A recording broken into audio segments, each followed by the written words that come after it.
Hi, everybody. Are you looking for some free science fiction and fantasy to get you through this weekend? We've got it.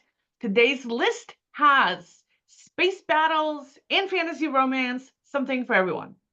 Before we get to that, hi, everybody. Welcome back to the MetaStellar YouTube channel. My name is Maria KOROLOV. I'm the editor here at MetaStellar. And today we had Terrence Smith and E.S. Foster, two of our editors helping us out today, and our newest community member, Tim Fairman.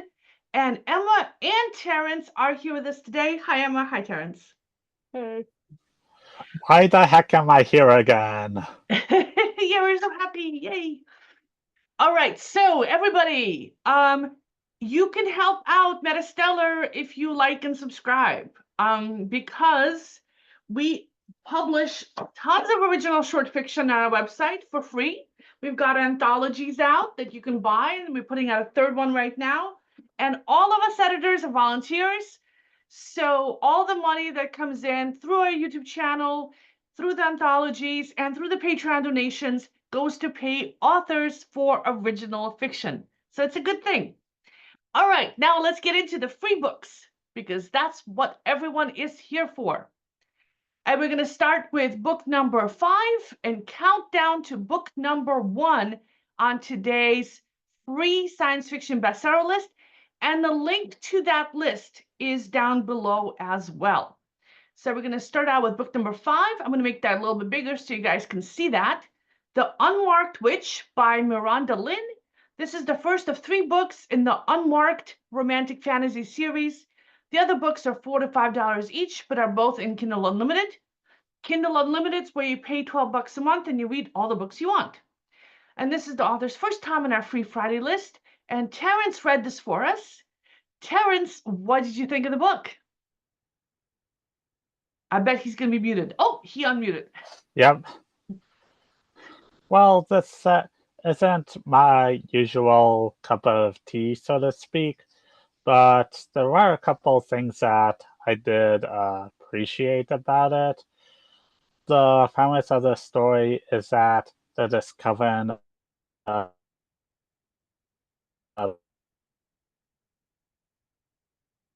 Oh no, we lost Terrence. witches that's evil king. Am I back? Can you hear me now? I can hear you now. Uh, All right. So you said there's a coven of witches.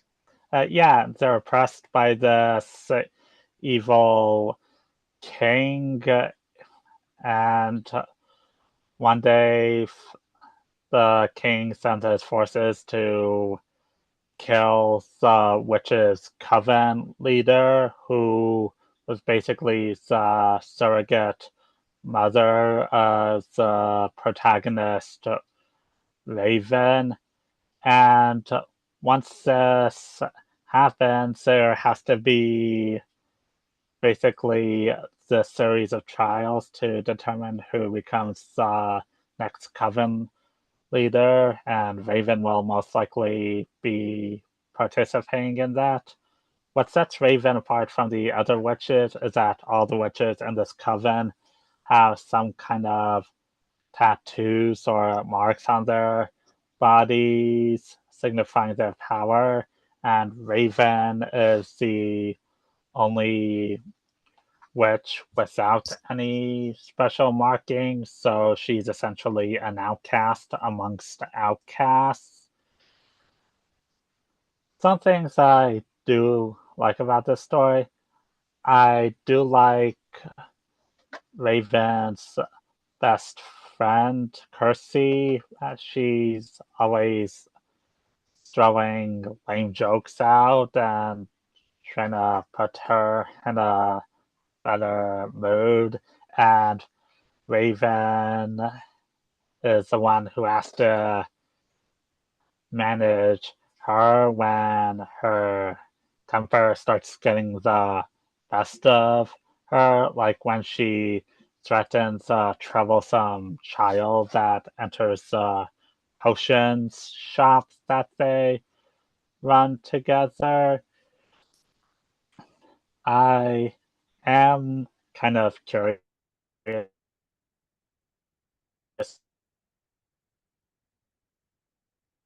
Oh. about this world that's been built. A good job of setting. Okay, looks like you lost me again. Oh, for I a think the first second chapter. there. For a second there. You Yeah. said you're curious about this world, so Yeah. maybe you'll stick with the book? Me, no, but others Not that who are curious. into this stuff, I'd say give it a look. All right. Okay, next we have book number 4. Let me make that a little bit bigger. Proud Potter by S.G. Blaise, the third of 4 books in the award-winning The Last Lumenian, a science fiction coming-of-age series. The other books are $4 each, and they're not in Kindle Unlimited. The author has been on a Free Friday list before, but the first book is only 99 cents and is in Kindle Unlimited. And that is the book that I started reading because it was on our Free Friday list before. Emma started reading book number 3 because that's what's on the Free Friday list. That's that's the bestseller. But we don't want to give away all the spoilers because it's kind of a dramatic beginning. So Emma, why don't you tell people about how this series begins? Yeah, so first book gets rid of all of these spoilers for you guys. It starts off with Leela. She's 19 and she's panicking. So already it starts off pretty dramatic. She's on the spaceship and the pilot has to take her down from this full-on panic attack. But they're on this mission for a rebellion. It's to get coordinates and meet with a caravan of load supplies.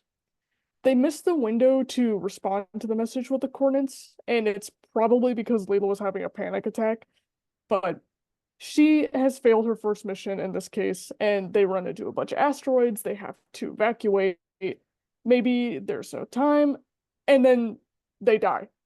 And all of a sudden, like, wait, did the main character just die like right in the beginning of this book? This is not where the spoilers come in, though.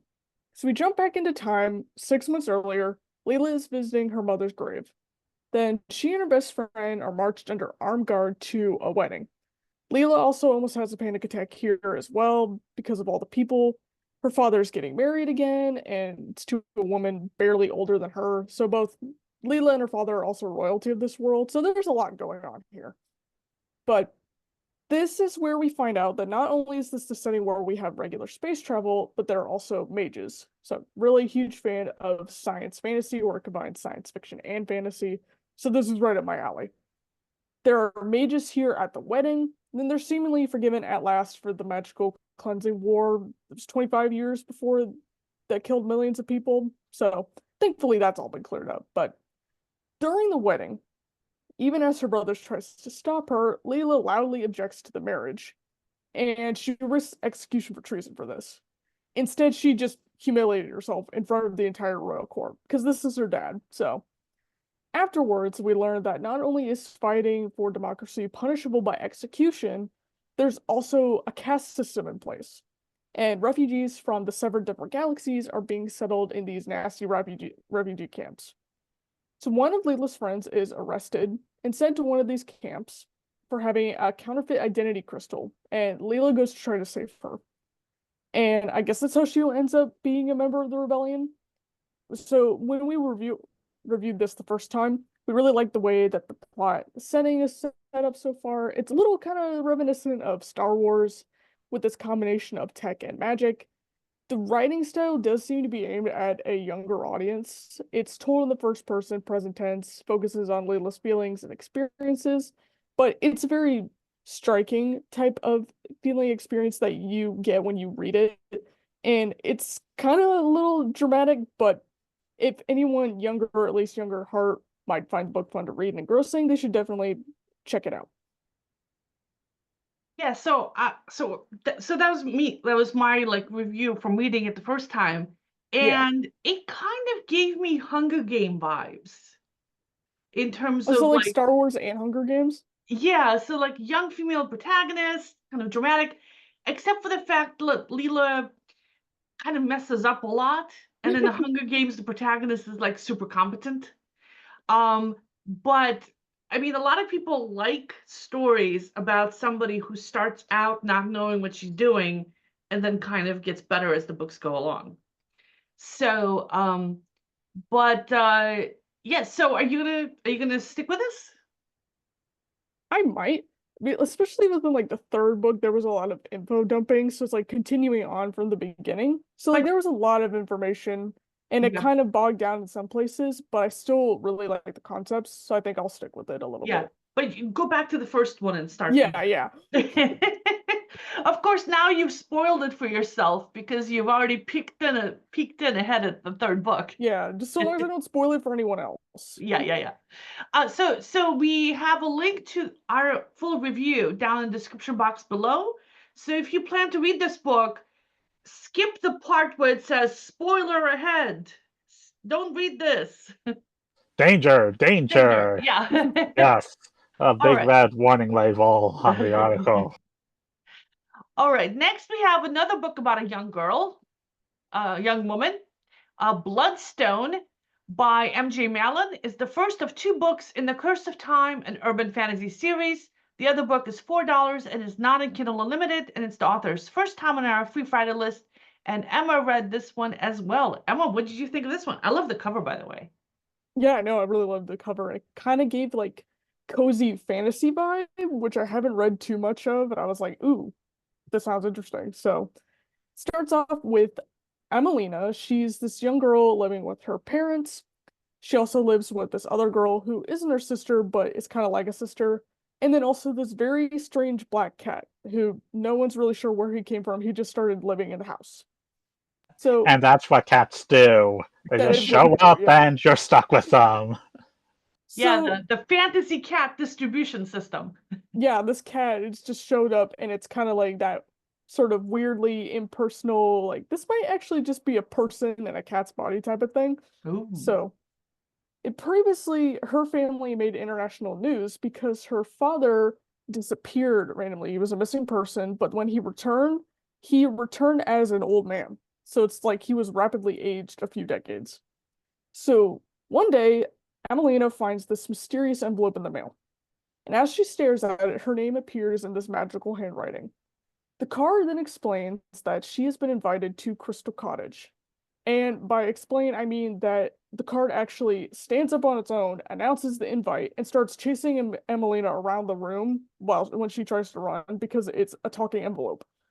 But at this point, Emelina has seen enough strange things that she's not too horribly freaked out by it. She's still like, okay, this is weird, but also she's like, okay, I've also seen weird. So the card tells her that she'll find this magic at a cottage, so we're not really sure what that means at this point. But she decides to pack up a few things and head for the address. However, once she starts out, she can't find the cottage anywhere, even though she has the address, and it seems like it's gonna come to her when she's ready. So she's not quite there yet. On her way back home, Amelina is found by 2 older boys. She's walking around by the railroad tracks. They start harassing her and following her around. But then another person appears to help, and it's this mysterious older boy named Ryder. Amelina notices that the boys have this strange misty look in their eyes. It's described in the book as like glassy, kind of like their eyes are out of focus.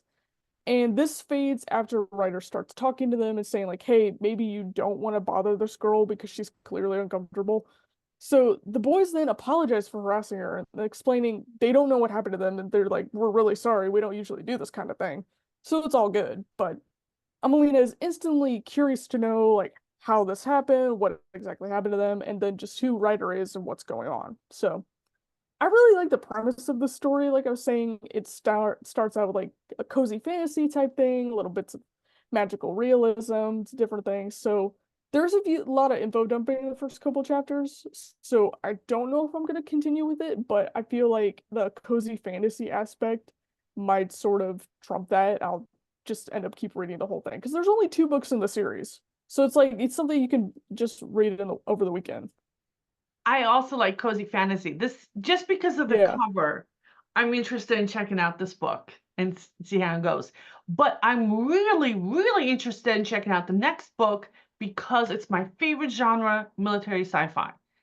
And it's Sentinel by Anthony Melchiorri, the first of 6 books in the Dead Man's War, a military sci-fi series. The other books are $1 to $6 each, but they're all in Kindle Unlimited. And it's the author's first time on our Free Friday list. And Tim Fairman read this for us. And Tim is one of our newest volunteers.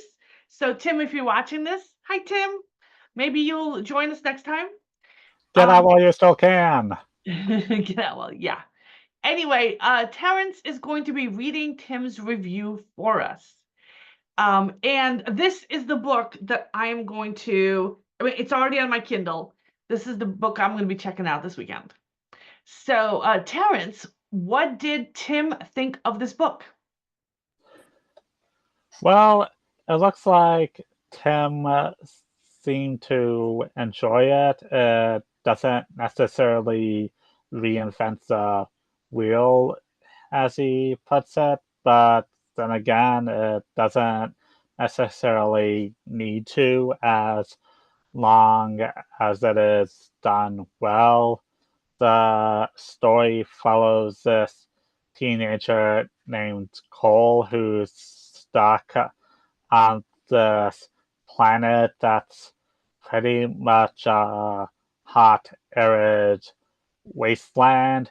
And when he gets the opportunity to join the New World Republic Farce-Face Legion, he jumps right at it, only to end up in cold, barren wasteland, and he has to manage this group of scientists who are doing research there, and they also have to deal with these giant spider-like monsters.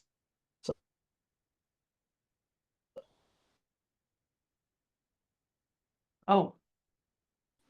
Which kind of these spider-like monsters, they kind of remind me of something out of Star Wars or one video game called The Lost Planet Extreme Condition, which is following virtually the same premise here.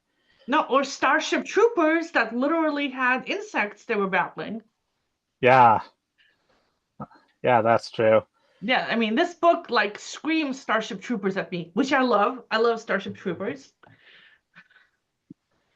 The thing is, it looks like this is going to follow some of the same tropes as stories of this nature tend to do, like brains versus brawn, and the idea that these characters are just pawns in a larger game. But as Tim said before, it doesn't need to be anything new to be enjoyable. And it looks like he's going to continue with it. And as you said, fans of Starship Troopers might like this as well. Which is me. So yeah, absolutely. Okay, so before we go any further, I want to remind everyone again to like and subscribe. Oh, we also have a newsletter. So if you don't want to miss any of these free Fridays or any of the free science fiction and fantasy short stories that we publish on our website every single week, we have a newsletter you can subscribe to. I also want to, because the reason we launched this channel was to promote writers, and we're all writers and editors. So I have books up on Amazon, and Emma has an editorial services company. And Terrence has written a science fiction book that we're going to be serializing next. And it's once I've edited. Yeah, it's currently going through lots and lots of editing. It's getting there one step at a time, definitely. Well, let me know if you need help putting up a website for it, because I love that. I love putting up websites. Okay. Oh, and I also want to thank our Patreon supporters. So including our latest one, Elizabeth Levin. Thank you so much. Literally everything we do is thanks to our Patreon supporters. All right. Book number 1 on today's list is a romantic fantasy, a retelling of the Snow White fairy tale. So it's Reflect by Demelza Carlton. It's a standalone book, and it's part of the Romance and Medieval Fairy Tale series, which has 27 books in it. And the other books are $5 each, and they're not on Kindle Unlimited, but they show up on the Free Friday list a lot. So the publisher makes them free in order to promote the rest of the series. And we have reviewed like half a dozen of these books already on our Free Friday because the books happen to be free, and they always make the bestseller list when they're free. So yeah, everybody loves reading these books. She also has a lot of other romantic fantasy up on Amazon. So if you like this author, definitely keep track of her name on Amazon because a lot of her books come up free for free promotions.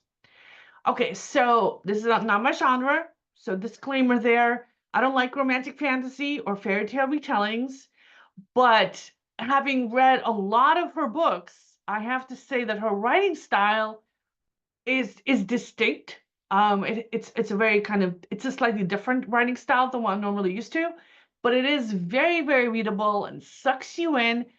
It's kind of like her writing style is a bit like a fairy tale story writing style.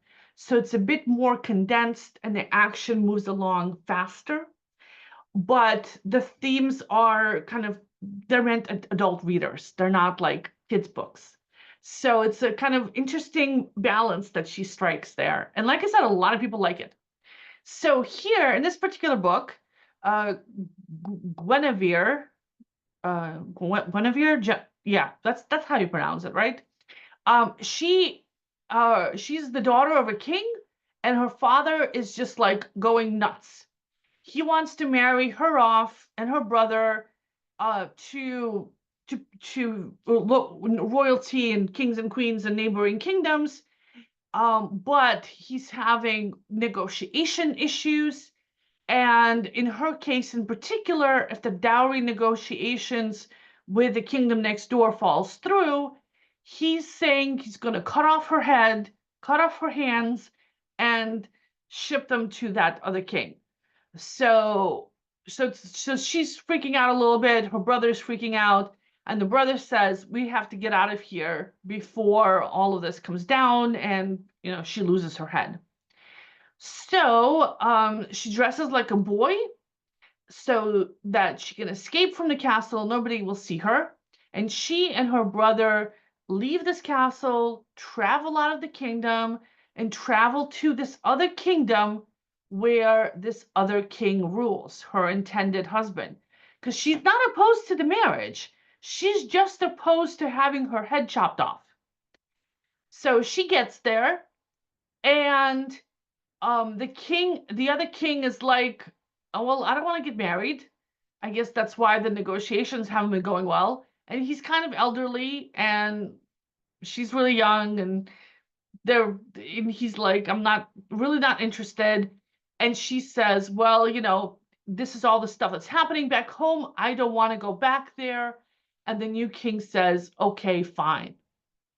And it looks like he's going to take her to be his queen. So thus solving potentially all their problems. But first of all, this king is way too old for her. And second of all, there's a knight in the king's court who's very handsome and attractive and is catching her eye. So it looks like there's going to be political shenanigans happening going forward. Now, I was getting caught up in the story. It moves at a very swift pace. It's very readable. Guinevere and her brother are both very compelling characters, but I probably won't be sticking with it this weekend because I have a cold heart and hate romance. But if you do like romance, pick up the book and do keep an eye out for all the other books that pop up by the same author.